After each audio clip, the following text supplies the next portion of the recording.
Hi, welcome to the Boca Voice and Fact or Fiction Friday. I'm here today with Scott Singer, one of the Boca Raton's city councilmen. Scott, welcome. Well, thank you, Peter. A pleasure to be back here.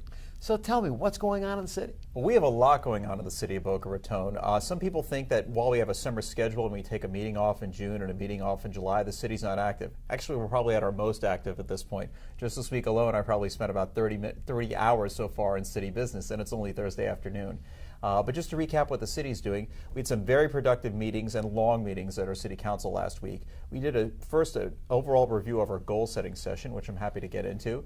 We did some planning and some outreach with some residents recently about our plan for our campus downtown that also impact parking. And we've had ongoing discussions with the Beach and Park District about some golf course transactions. So I'd love to get into all of those. Let's talk about the park, or about the golf course a little bit.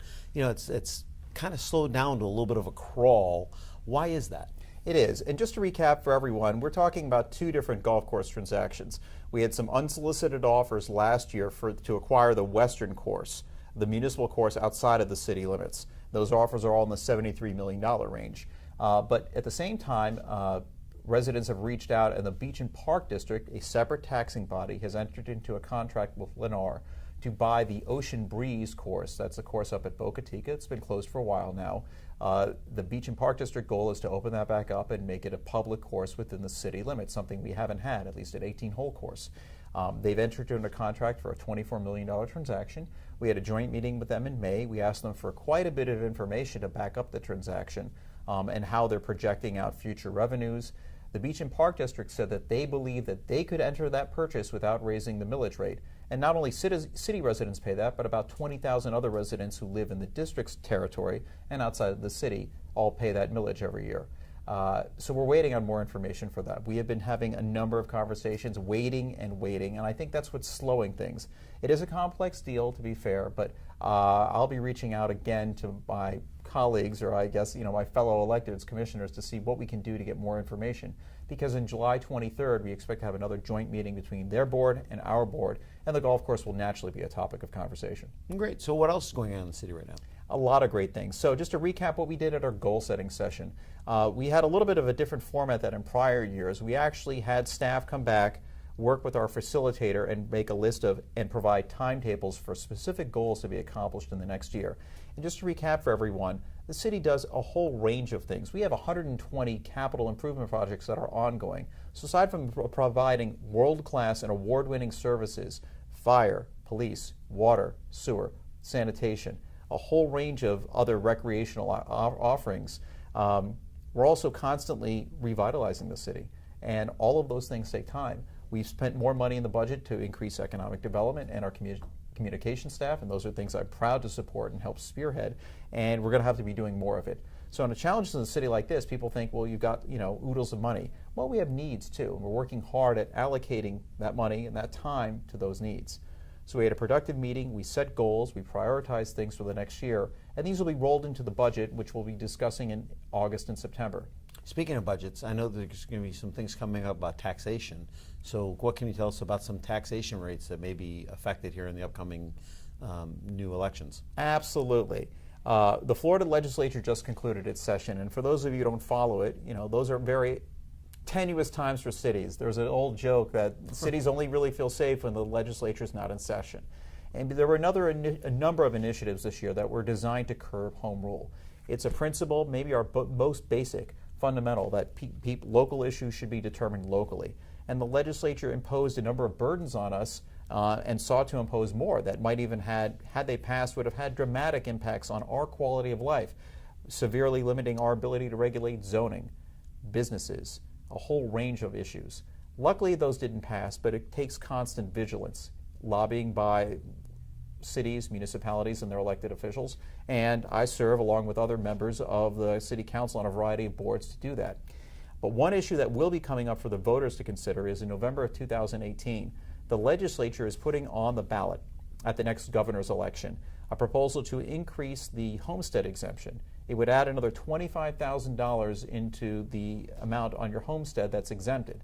Sounds great. It sounds like it's a tax cut. And yes, on the surface it is. If that passes, and it's widely expected to do so, it'd be about $300 savings for every taxpayer who has a homestead. But here's the rub. That money's got to come from somewhere. And just in the city of Boca Raton, the fiscal impact to us, if that passes, would be about $2 million a year. So while it may seem like a tax cut, the reality is $2 million throughout no effort of the city is either being taken out of our coffers or has to be replaced somehow. And there's only 3 years to do it. Reduce services, which is not desirable, cut our budget even more leanly, and we do a great job, we're very fiscally sound, or raise the millage eventually. And it doesn't affect everyone equally because businesses like this one and non-homesteaded properties and other properties will be paying more of the burden if the millage goes up. So I think it's important to realize, when you get into the next electoral cycle in 2018 and you have different representatives, none from this area though, but other parts of the state will say, we cut the homestead rate, yay for us. They cut someone else's taxes. They made the choice to take it away from the local people, say, what's your tax rate, and should you be exempting more properties from that homestead level? So whatever it is, we'll do our best to keep governing in an efficient and world-class way. That's great. So let's talk a little bit about parking in downtown. I know you guys have been talking a little bit about that in a lot of the different sessions. What can you tell us about what's coming up and some of the things you guys have been talking about at City Council? Certainly, and it ties into our city master plan.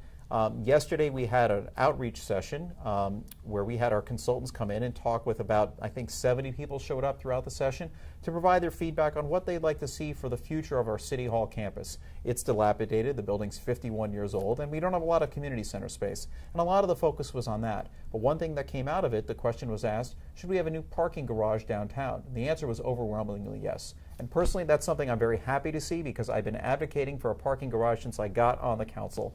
It was a top priority several years ago. It slipped off the list, but I've been continuing this conversation. We also have another consultant who's going to provide a report back in time for our July CRA meeting about the deficit of parking spaces we have downtown.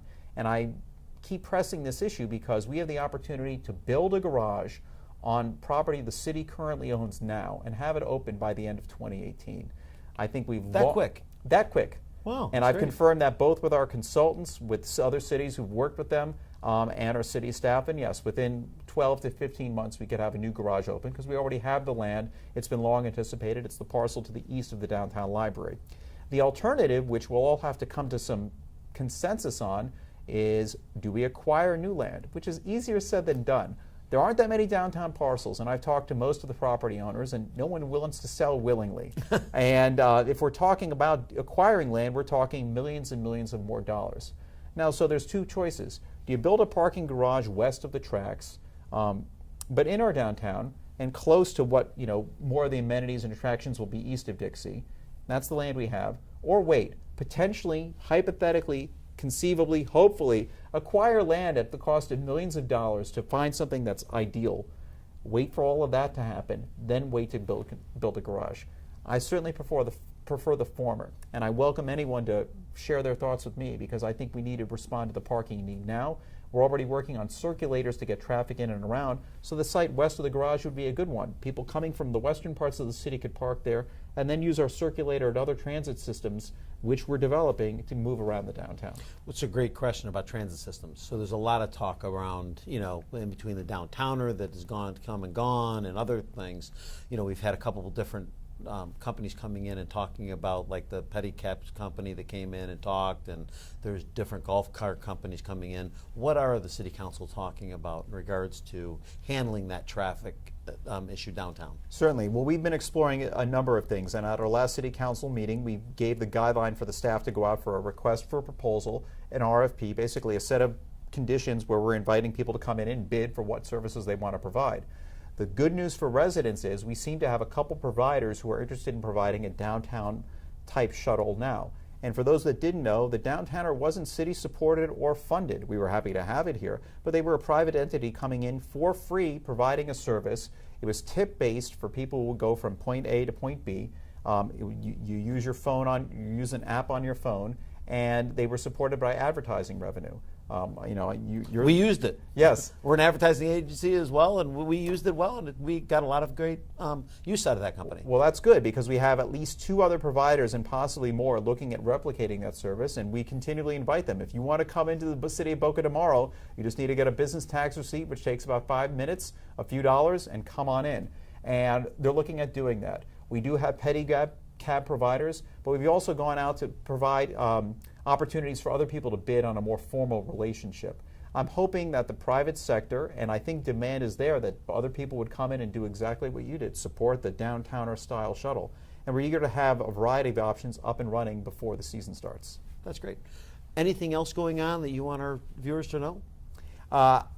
Just stay informed. And I'm grateful for opportunities like this to talk about the city. We work very hard. We've increased our communications budget in the last few years. We're probably going to add more staff, and we reach out wherever we can. I'm on social media at Scott Singer USA, and I'll give you the opportunity to ask me questions one-on-one in a large group, though.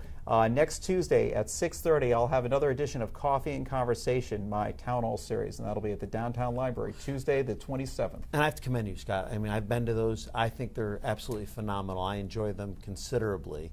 They do get lively. You have quite a few different varied crowd that comes to them, but they're very informative. And if you haven't been to one of the Coffee and Conversations, I highly recommend that you go to them. Scott, I appreciate you joining us. Well, thank you so Peter. much. And we always welcome you back to the Book of Voice. And Happy Fact to and be Fiction here. Friday. Thank you so much. Thank you for joining us on the Book of Voice. Please always follow us on the Fact or Fiction Friday, bookofvoice.com, and Facebook. Thank you for joining.